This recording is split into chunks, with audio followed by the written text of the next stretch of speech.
இன்றைய இறையாசீர் மத்தேயு 4:17. அது முதல் இயேசு மனம் மாறுங்கள், ஏனெனில் விண்ணரசு நெருங்கி வந்துவிட்டது என பறைசாற்றத் தொடங்கினார்.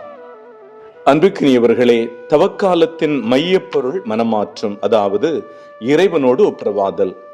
மனமாற்றம் என்பது மனம் வருத்தப்படுவது மட்டுமல்ல, அதற்கும் மேலானது. நமது பாவங்களுக்காக மன வருத்தப்படுவதோடு நமது வாழ்வின் பாதையில் மாற்றங்களை கொணர்வது. நாம் ஒரு ஊருக்கு செல்ல தீர்மானித்து காரில் செல்கிறோம் என்று வைத்துக் கொள்ளுவோம். ஆனால் அது தவறான பாதை என்று தெரிந்த பின்னர் யாரும் தொடர்ந்து அப்பாதையில் பயணிக்க மாட்டோம். மாறாக பாதையை மாற்றுகிறோம், சரியான திசையில் பயணிக்க தொடங்குகிறோம்.